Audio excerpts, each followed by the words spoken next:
ये कहानी एक ऐसे मिस्टीरियस आदमी की है जिसका ये दावा है कि वो पृथ्वी से 1000 प्रकाश वर्ष दूर एक ऐसे ग्रह से आया है जिसका नाम केपेक्स है, जहां पर 7 चांद और 2 सूरज निकलते हैं, लेकिन सूरज 200 सालों में सिर्फ एक ही बार निकलता है। कहानी की शुरू में हमें एक रेलवे स्टेशन को दिखाया जाता है जहां पर एक आदमी काले चश्मे पहन के बहुत अजीब तरीके से सबको देख रहा होता है, जैसे उसने इस दुनिया को पहले कभी नहीं देखा। तभी एक चोर एक बूढ़ी औरत का पर्स खींचकर भाग जाता है, जिस वजह से बूढ़ी औरत गिर जाती है। यहाँ पर अब पुलिस आती है। पुलिस को लगता है कि ये काले चश्मे वाला आदमी ही चोर है, पर बूढ़ी औरत और एक भिखारी जो उसे देख रहा था वो कहते हैं कि ये चोर नहीं है बल्कि ये मदद करने की कोशिश कर रहा था। और अब पुलिस इन सब से इनका नाम और पता पूछती है। वो काले चश्मे वाला आदमी कहता है कि मेरा नाम प्रॉट है और मैं जिस तारा मंडल से आया हूँ उसका नाम लायरा है, जो यहाँ से 1000 प्रकाश वर्ष दूर है। पुलिस वाले उसका ये जवाब सुनकर बहुत हैरान हो जाते हैं और कहते हैं कि अपने चश्मों को उतारो। प्रॉट कहता है कि मैं ऐसा नहीं कर सकता, इस ग्रह की रोशनी बहुत ज्यादा है, अगर मैंने अपने चश्मे उतारे तो मेरी आंखों को नुकसान पहुंचेगा। पुलिस वाले समझ जाते हैं कि इसकी दिमागी हालत ठीक नहीं है, इसीलिए उसे मैनहट्टन के एक साइकेट्रिक इंस्टीट्यूट में भेज दिया जाता है, जहां पर एक साइकाइट्रिस्ट है जिनका नाम है doctor mark Powell. Doctor mark Powell का जो जूनियर डॉक्टर होता है वो उन्हें प्रॉट के बारे में बताता है। वो कहता है कि बहुत ही अजीब केस है, इस आदमी को लगता है कि ये दूसरे ग्रह से आया है। हमने इसके दिमाग के हर तरह के एक्सरेज एमआरआईज की, पर इसके दिमाग में हमें कोई कमी नहीं दिखी। साथ ही हमने इसे बहुत स्ट्रॉन्ग मेडिकेशन भी दी, लेकिन इस पर उसका कोई असर नहीं हुआ। और अब डॉक्टर मार्क उससे मिलते हैं, जहां पर वो प्रॉट से पूछते हैं कि तुम कहां से आए हो। वो बताता है कि मैं लायरा नाम के एक तारामंडल से आया हूँ, मेरे ग्रह का नाम केपेक्स है, जो यहाँ से 1000 प्रकाश वर्ष दूर है। डॉक्टर पूछते हैं कि तुम इतनी दूर से यहाँ पर कैसे आए। प्रॉट कहता है कि मैं लाइट की स्पीड से ट्रेवल करके अर्थ तक पहुंचा हूँ। मैं एक बार पहले भी यहाँ पर आ चुका हूँ, लेकिन उस वक्त इंसानों ने इतनी तरक्की नहीं की थी। डॉक्टर कहते हैं कि मैं तुम्हारी बातों पर विश्वास नहीं कर सकता, अगर तुम दूसरे ग्रह से आए हो तो तुम हूबहू इंसानों जैसे क्यों दिखते हो, तुम्हें तो अलग दिखना चाहिए। प्रॉट कहता है कि मैं यहाँ अर्थ पर ऐसे ही दिखूंगा, लेकिन जब मैं अपने ग्रह पर वापस पहुंच जाऊंगा तो मेरा रूप अपने आप ही बदल जाएगा।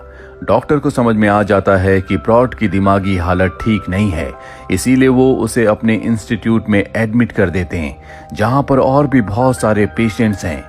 यहाँ पर एक पेशेंट ऐसा भी होता है जो हमेशा मास्क पहन कर रखता है, क्योंकि उसे ऐसा लगता है कि बाहर के जम से, गंदगी से उसकी मौत हो जाएगी। वो मौत से बहुत ज्यादा डरता है। अब प्रॉट से दूसरे पेशेंट्स बात करते हैं। प्रॉट सबसे बहुत अच्छे से बात करता है और उन्हें बताता है कि मेरा ग्रह तुम्हारे ग्रह से बहुत बड़ा है और वहां पर एक नहीं बल्कि 7 चांद हैं और 2 सूरज हैं। ये सुनकर सभी हैरान हो जाते हैं और सबको लगता है कि ये पूरा पागल है। अगले दिन हमें डॉक्टर्स की एक मीटिंग दिखाई जाती है, जहां पर डॉक्टर मार्क दूसरे डॉक्टर्स को प्रॉट के केस के बारे में बताते हैं और कहते हैं कि उसका मानना है कि आज से 4 साल 9 महीने पहले वो केपेक्स नाम के ग्रह से हमारे ग्रह यानी कि अर्थ पर आया है। वो कहता है कि उसकी उम्र 337 साल है। ये सुनकर सभी डॉक्टर्स को बहुत अजीब लगता है। वो कहते हैं कि इसके दिमाग की बत्ती पूरी तरह से गुल हो चुकी है, इसे हमें मेडिकेशन देनी चाहिए। डॉक्टर मार्क कहते हैं कि मैंने उसके सभी तरह के टेस्ट किए जो पूरी तरह से नॉर्मल है। इस तरह का केस पहली बार हमारे पास आया है। मैं इस पर रिसर्च करना चाहता हूँ, मैं देखना चाहता हूँ कि वो ऐसा क्यों सोचता है। दरअसल डॉक्टर मार्क एक अच्छे इंसान है और अब एक बार फिर से वो प्रॉट के साथ सेशन करते हैं और कहते हैं कि मैं तुम्हारे ग्रह के बारे में और भी जानना चाहता हूँ। प्रॉट कहता है कि तुम्हारे ग्रह में एक बहुत अच्छी बात है, इंसान बहुत आराम से बच्चे पैदा कर सकते हैं, लेकिन हमारे ग्रह पर ये इतना आसान नहीं है। बच्चे पैदा करते हुए हम लोगों की जान भी चली जाती है, इसीलिए हमें बच्चे बहुत सावधानी से पैदा करने पड़ते हैं। प्रॉट जिस तरह से अपनी बातें कह रहा होता है, ऐसा लगता है कि वो सच कह रहा है। और अब प्रॉट को दिखाया जाता है जो अपने इंस्टीट्यूट में हर एक पेशेंट से बहुत अच्छे से बात करता है। प्रॉट को देखकर लगता है कि वो पूरी तरह से नॉर्मल है। इसी इंस्टीट्यूट में एक लेडी होती है जो बहुत चुपचाप रहती है। प्रॉट उससे बात करने की कोशिश करता है, लेकिन वो उसकी बात का कोई जवाब नहीं देती। तभी एक बूढ़ा पेशेंट प्रॉट को बताता है कि ये कभी बात नहीं करती, क्योंकि इसे लगता है कि अगर इसने अपना मुंह खोला तो उससे धुआं और आग निकलेगी, जिससे पूरी जगह जल जाएगी। कुछ लोग कहते हैं कि वो आग उसी ने लगाई थी। कुछ लोगों का कहना है कि वो बिजली की तारों से लगी थी। उस आग के बाद उसके दिमाग पर गहरा असर पड़ा और तभी से वो इस इंस्टीट्यूट में है। अब प्रॉट देखता है कि यहाँ पर एक और लेडी है जो हमेशा अपने कमरे में रहती है। वो सज सवर के रहती है। साथ ही उसने 2 लोगों के लिए टेबल तैयार की होती है और जब भी कोई एम्प्लॉय उसके कमरे में आने की कोशिश करता है तो वो उसके ऊपर खाने की चीजें फेंक देती है। और अब प्रॉट उसके कमरे के बाहर जाता है और उससे पूछता है, क्या तुम किसी का इंतजार कर रही हो? वो कहती है कि हाँ। प्रॉट पूछता है, कब से? वो कहती है, पिछले 11 सालों से। इसके बाद प्रॉट उससे बातें करते हुए उसे अपने ग्रह के बारे में बताता और कहता है कि मेरे ग्रह पर 2 सूरज एक साथ निकलते हैं, लेकिन ऐसा 200 सालों में सिर्फ एक बार होता है। इस लेडी को प्रॉट की बातें बहुत अच्छी लगती है। वहीं डॉक्टर मार्क को दिखाया जाता है, जिसे प्रॉट के बारे में और भी बातें पता चलती है कि वो हमेशा काले चश्मे इसलिए पहनता है क्योंकि वो अर्थ की सूरज की रोशनी को बर्दाश्त नहीं कर सकता। साथ ही उसकी बॉडी में ऐसा मैकेनिज्म है जिससे वो सूरज की अल्ट्रा वायलेट रेजेस को डिटेक्ट कर सकता है। ये सब जानकर डॉक्टर मार्क बहुत हैरान होते हैं और अब वो एक बार फिर से प्रॉट से मिलते हैं। वो प्रॉट से पूछते हैं, क्या तुम्हारा कोई परिवार है? प्रॉट कहता है कि मेरे ग्रह पर कभी कोई शादी नहीं करता। वहां पर जब बच्चे होते हैं तो पूरी कम्युनिटी यानी कि सब के सब मिलकर उस बच्चे को पालते हैं, उसका ध्यान रखते हैं। और ना ही हमारे प्लेनेट पर कोई सरकार है। वहां पर किसी तरह की कोई गवर्नमेंट नहीं है। डॉक्टर ये सुनकर हैरान हो जाते हैं। वो प्रॉट से पूछते हैं कि अगर कोई गलत काम करता है तो उसे सजा कैसे दी जाती है? प्रॉट कहता है कि हमारे ग्रह पर कोई गलत काम नहीं करता, ना ही वहां पर कोई झूठ बोलता है। वहां पर जो चीजें होती हैं सबके सामने होती है। मैंने ये सब इसी ग्रह पर देखा है जहां पर इंसान झूठ बोलते हैं, एक दूसरे को धोखा देते हैं, जिसे कंट्रोल करने के लिए सरकार बनाई गई है, जो सरकार खुद भी कई मौकों पर झूठ बोलती है। आज प्रॉट ने अपने काले चश्मे उतार दिए होते हैं क्योंकि डॉक्टर ने कमरे की रोशनी कम कर दी थी। डॉक्टर इस केस से बहुत ज्यादा कंफ्यूज्ड होते हैं। अगले दिन डॉक्टर के घर पर उसकी सिस्टर और उसकी सिस्टर के हस्बैंड आते हैं। डॉक्टर की सिस्टर के जो हस्बैंड है, जिनका नाम स्टीव है, वो एक एस्ट्रोनॉमर है। डॉक्टर उसे प्रॉट के केस के बारे में बताते और कहते हैं कि उसका मानना है कि वो एक दूसरे ग्रह से आया है जिसका नाम केपेक्स है। उसके पास हर एक सवाल का जवाब होता है। मैं चाहता हूँ कि तुम मुझे उसके आसपास के कॉन्स्टेलेशन यानी कि तारामंडल के बारे में कुछ ऐसे सवाल बताओ जिसका जवाब प्रॉट के पास ना हो। वो कहता है कि ठीक है, मैं जल्दी तुम्हें बहुत सारे ऐसे सवाल दूंगा। अगले दिन डॉक्टर जब अपने इंस्टीट्यूट जाता है तो वो देखता है कि वहां पर एक बूढ़ा पेशेंट जिससे प्रॉट हमेशा बातें करता है, वो लगातार खिड़की से बाहर देख रहा होता है। डॉक्टर उसके पास जाता है और पूछता है कि तुम ये क्या कर रहे हो? वो कहता है कि प्रॉट ने मुझे 3 काम दिए हैं, जिनमें से पहला काम ये है कि बाहर मुझे एक नीले पक्षी को देखना है जो कि खुशी का प्रतीक है। उसे देखने के बाद मेरी जिंदगी में खुशियां आ जाएंगी। डॉक्टर खिड़की से बाहर देखता है। वो देखता है कि प्रॉट गार्डन में उसी पेशेंट के साथ है जो हमेशा मास्क लगा कर रखता है, जिसे डर लगता है कि जर्म से उसकी मृत्यु हो जाएगी। प्रॉट उसे समझाने की कोशिश करता है कि ऐसा कुछ नहीं होता। तभी डॉक्टर वहां पर आ जाता है, जिसके बाद पेशेंट वहां से चला जाता है। और अब डॉक्टर प्रॉट से कहता है, शायद तुम मेरे पेशेंट्स का इलाज कर रहे हो, लेकिन ये तुम्हारा ग्रह नहीं है, ये पृथ्वी है और यहाँ पर मैं डॉक्टर हूँ। मैं अपने पेशेंट्स का इलाज करूंगा। प्रॉट कहता है कि अगर ऐसा है तो तुम आज तक एक भी पेशेंट को ठीक क्यों नहीं कर पाए? डॉक्टर के पास प्रॉट की बात का कोई जवाब नहीं होता। डॉक्टर उन सवालों को भी अपने साथ लेकर आया होता है जो उसने अपनी सिस्टर के हस्बैंड, जो कि एक एस्ट्रोनॉमर है, उससे लिए थे। लेकिन यहाँ पर प्रॉट उसके सभी सवालों का बिल्कुल ठीक ठीक जवाब देता है, जिन्हें वो अपनी सिस्टर के हस्बैंड से कंफर्म करता है। वो बताता है कि प्रॉट ने जो कुछ कहा है वो बिल्कुल ठीक है और इस बारे में इस दुनिया में 3 से 4 ही लोग जानते हैं। मैं चाहता हूँ कि हमें प्रॉट के साथ एक मीटिंग करनी चाहिए। हो सकता है कि हम उसके जरिए कुछ रहस्यों को सुलझाने में कामयाब हो जाएं। और अब कुछ एस्ट्रोफिजिसिस्ट प्रॉट के साथ एक मीटिंग रखते हैं, जहां पर वो प्रॉट से कहते हैं कि तुम अपने तारामंडल का चित्र बना सकते हो। प्रॉट चंद ही पलों में तारामंडल के चित्र को बना देता है। साथ ही वो उस इक्वेशन को भी सॉल्व कर देता है जो अब तक अनसॉल्व थी। सब के सब हैरान हो जाते हैं। वो प्रॉट से पूछते हैं कि तुमने ये कैसे किया। वो कहता है कि ये मेरा तारामंडल है, हमारे ग्रह में हर कोई इसके बारे में जानता है, ये मेरे लिए बहुत छोटा काम है। लेकिन अब भी डॉक्टर मार्क को लगता है ये उसके हाई आईक्यू के कारण हुआ है, वो किसी दूसरे ग्रह से नहीं आया। अब अगले दिन हमें इंस्टीट्यूट को दिखाया जाता है, जहां पर वो आदमी जो खिड़की से लगातार बाहर नीले पक्षी को देख रहा होता है, उसे नीला पक्षी दिख जाता है, जो देखकर वो चिल्लाना शुरू कर देता है, बहुत खुश हो जाता है। उसके साथ सभी लोग भी खुश हो जाते हैं। साथ ही वो लेडी जो कभी अपने कमरे से बाहर नहीं आती, बल्कि कमरे के अंदर हमेशा तैयार होकर किसी का इंतजार करती है, आज पहली बार वो भी अपने कमरे से बाहर आती है। डॉक्टर ये सब देखकर हैरान हो जाते हैं। उसी रात को प्रॉट के पास वही पेशेंट आती है जो कभी किसी से बात नहीं करती, क्योंकि उसे ऐसा लगता है कि अगर उसने मुंह खोला तो चारों तरफ आग लग जाएगी। वो प्रॉट से कहती है कि मुझे पता है कि वो नीले पंछी तुम ही हो। आज पहली बार उसने किसी से बात की है। अगली सुबह प्रॉट के पास एक पेशेंट आता और कहता है कि तुम यहाँ पर अपने ग्रह से कैसे आए, मैं भी यहाँ से जाना चाहता हूँ, मुझे यहाँ पर हर किसी से बदबू आती है सिवाय तुमसे। प्रॉट कहता है कि मैं यहाँ से सिर्फ एक इंसान को अपने साथ अपने ग्रह पर ले जा सकता हूँ। और अब प्रॉट की बात पूरे इंस्टीट्यूट में फैल जाती है। सब के सब पेशेंट्स कहते हैं कि प्रॉट हमें अपने साथ ले जाएगा। डॉक्टर मार्क को भी ये बात पता चल जाती है। वो प्रॉट से मिलते हैं और कहते हैं कि तुम सबको झूठी उम्मीदें मत दो, इससे उनकी हालत और भी खराब हो सकती है। प्रॉट कहता है कि मैं झूठ नहीं कह रहा, जब भी मैं वापस जाऊंगा तो मैं किसी एक को अपने साथ ले जाऊंगा। डॉक्टर पूछते हैं क्या तुम यहाँ से वापस जाने वाले हो। प्रॉट कहता है कि हाँ, 27 जुलाई को 5:51 पर मैं यहाँ से हमेशा के लिए अपने ग्रह पर चला जाऊंगा। डॉक्टर मार्क प्रॉट की बातों से बहुत ज्यादा कंफ्यूज रहते हैं। वो उसके बारे में और भी जानना चाहते हैं, इसीलिए वो तय करते हैं कि वो उसे अपने घर पर बुलाएंगे। हालांकि उनकी वाइफ उसे ऐसा करने से मना करती है, पर वो कहते हैं कि तुम चिंता मत करो। प्रॉट के साथ हॉस्पिटल से कुछ और लोग भी वहां पर आएंगे जो उसे कंट्रोल कर सकें। और अब प्रॉट डॉक्टर के घर पर आ जाता है, जहां पर वो सबसे बहुत अच्छे से बात करता है। वहां पर डॉक्टर का डॉग भी होता है जो प्रॉट के साथ बहुत फ्रेंडली बिहेव करता है। ये देखकर डॉक्टर हैरान हो जाते हैं, क्योंकि उनका डॉग कभी भी अजनबियों से इतना क्लोज नहीं होता।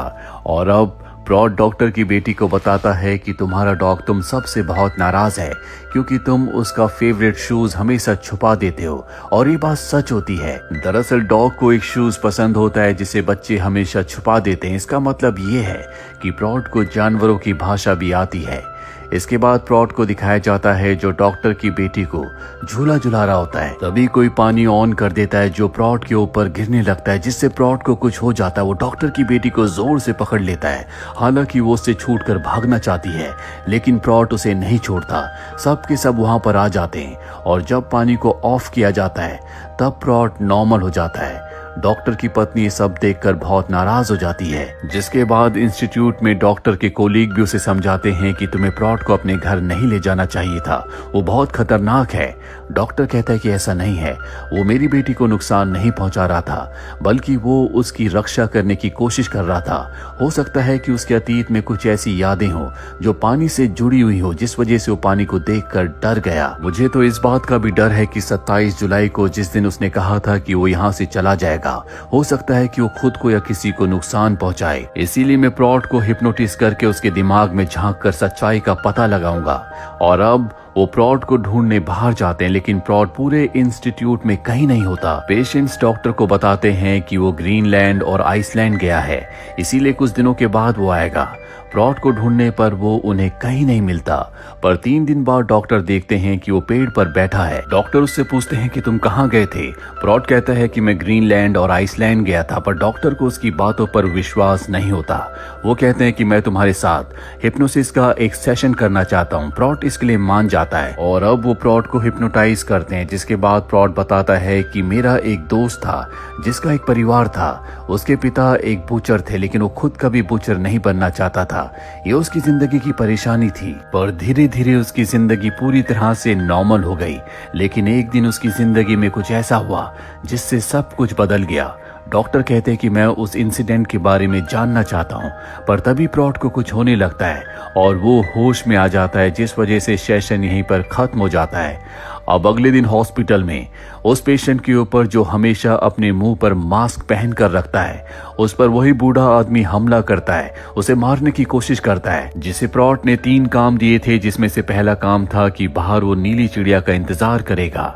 डॉक्टर उस पेशेंट के पास जाते हैं जिसके ऊपर हमला हुआ था, जो हमेशा मास्क पहन कर रखता था, जिसे मौत से डर लगता है, पर अब वो पूरी तरह से ठीक हो चुका है। वो डॉक्टर से कहता है कि मेरा डर बेबुनियादी था, मुझे अब समझ में आ चुका है कि मौत अपने हाथ में नहीं होती, मौत को जब आना होता है वो अपने आप ही आती है।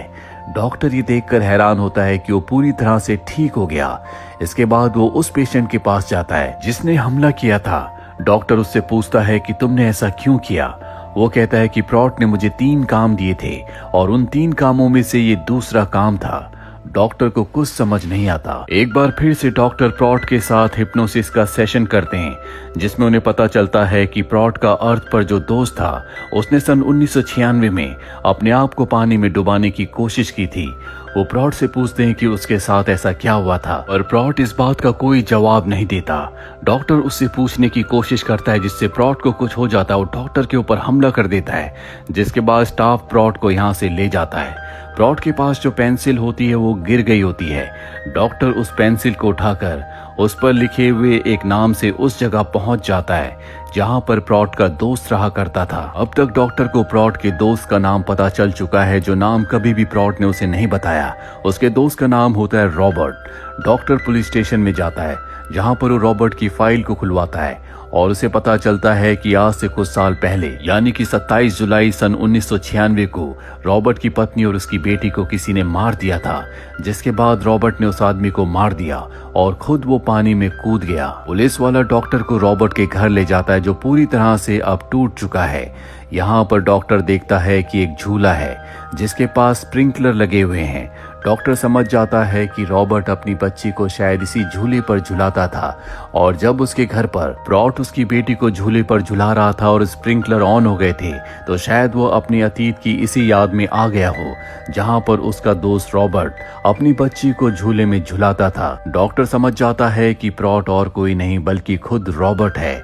पुलिस ऑफिसर कहता है कि अगर तुम जिस इंसान के कहने पर यहाँ पर आए हो वो खुद रॉबर्ट है, तो उसके बारे में हमें कुछ मत बताना, क्योंकि उस केस की फाइल हम बंद कर चुके हैं और अब रॉबर्ट के लिए यहाँ पर कोई जगह नहीं है।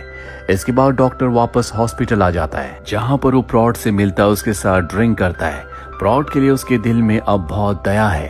प्रॉट कहता है, मैं जानता हूँ मेरे ग्रह पर कोई मुझे याद नहीं करता, लेकिन मैं यहाँ से जब चला जाऊंगा तो सब मुझे बहुत याद करेंगे। दरअसल आज 26 जुलाई होता है और एक दिन बाद यानी कि कल 27 जुलाई को प्रॉट यहाँ से हमेशा के लिए चला जाएगा, जैसा कि उसने डॉक्टर को कहा है। डॉक्टर कहता है कि तुम्हें यहाँ से जाने की कोई जरूरत नहीं है, तुम हमेशा यहीं पर रहो। प्रॉट कहता है कि ऐसा नहीं हो सकता, जिसके बाद वो प्रॉट को उसके बचपन की एक फोटो दिखाता है जो कि स्कूल मैगजीन में छपी थी, जो कि रॉबर्ट की फोटो होती है। वो कहता है कि तुम रॉबर्ट हो। प्रॉट कहता है कि नहीं, मैं रॉबर्ट नहीं हूँ, लेकिन जब मैं यहाँ से चला जाऊंगा तो तुम रॉबर्ट का ध्यान रखना। वहीं हॉस्पिटल के दूसरे पेशेंट्स को दिखाया जाता है, जो सब के सब एक एक कहानी लिखते हैं। दरअसल इन सब ने तय किया होता है कि जिसकी कहानी सबसे अच्छी होगी वही प्रॉट के साथ उसके ग्रह पर जाएगा। आज डॉक्टर हॉस्पिटल में रुकता है, क्योंकि अगले दिन 27 जुलाई है और प्रॉट ने कहा था कि 27 जुलाई की सुबह वो हमेशा के लिए यहाँ से अपने ग्रह चला जाएगा। डॉक्टर रात को सो जाता है, पर सुबह होते उसकी आंख खुल जाती है। वही हमें मॉनिटर रूम में दिखाया जाता है, जहां पर एक आदमी लगातार प्रॉट के ऊपर नजर रख रहा होता है, पर तभी अचानक से उसकी स्क्रीन खराब हो जाती है। डॉक्टर को जब ये बात पता चलती है तो भागता हुआ प्रॉट के कमरे में जाता है, लेकिन वो अपने कमरे में नहीं होता। तभी वो देखता है कि प्रॉट बेड के नीचे है, पर अब वो एक ऐसी स्टेट में है जहां पर वो किसी से बात नहीं कर सकता, ना ही हिल सकता है, पर वो सबको सुन सकता है। हॉस्पिटल में सबको पता चलता है कि वो पेशेंट जो कभी किसी से बात नहीं करती थी, जिसके ऊपर ये आरोप भी था कि बचपन में उसने अपने घर को जला दिया था, वो अपने कमरे में नहीं होती। उसने एक नोट छोड़ा होता है, उसमें लिखा होता है कि आई हैव नो होम। यानी कि मेरा कोई घर नहीं है। अब जैसा कि प्रॉट ने डॉक्टर से कहा था कि हमेशा रॉबर्ट का यानी कि उसकी बॉडी का ध्यान रखे, डॉक्टर उसका ध्यान रखता है, उससे बातें करता है। कई महीने बीत जाते हैं। साथ ही बहुत सारे इंस्टीट्यूट के पेशेंट्स पूरी तरह से नॉर्मल होकर नॉर्मल लोगों के बीच में नॉर्मल जिंदगी जीना शुरू कर देते हैं। लेकिन उस पेशेंट का कुछ पता नहीं चलता, जो किसी से बात नहीं करती थी, जो अचानक से अपने कमरे से गायब हो गई थी। यहाँ पर प्रॉट की डॉक्टर को एक बात याद आती जो प्रॉट ने उसे कहा था कि तुम अपने परिवार के साथ ज्यादा से ज्यादा वक्त बिताना। दरअसल प्रॉट का एक बेटा भी होता है जो उसकी पहली पत्नी से था, जिसके साथ उसके बहुत अच्छे रिश्ते नहीं थे। पर इस क्रिसमस के दिन वो अपने बेटे को अपने घर पर बुलाता है और उसके साथ बहुत अच्छा वक्त बिताता है। साथ ही वो पेशेंट जिसे प्रॉट ने कहा था कि तुम्हें मैं 3 काम दूंगा, जिसमें से 2 काम वो कर चुका था। जब वो प्रॉट से जाने से पहले अपना आखिरी काम पूछता है तो प्रॉट ने उसे कहा था कि मैं तुम्हें तीसरा काम जल्दी बताऊंगा, तुम हमेशा तैयार रहना। आपको क्या लगता है, क्या प्रॉट दोबारा इस धरती पर आएगा? क्या प्रॉट सच में कोई एलियन था, या रॉबर्ट की वो दिमाग की एक ऐसी स्टेट थी जहां पर वो कुछ वक्त के लिए एक ऐसा इंसान बन गया जो इस प्लेनेट का नहीं था बल्कि दूसरे प्लेनेट से आया था? कमेंट बॉक्स में इसका आंसर जरूर लिखें। उम्मीद करते हैं कि ये कहानी आपको पसंद आई होगी।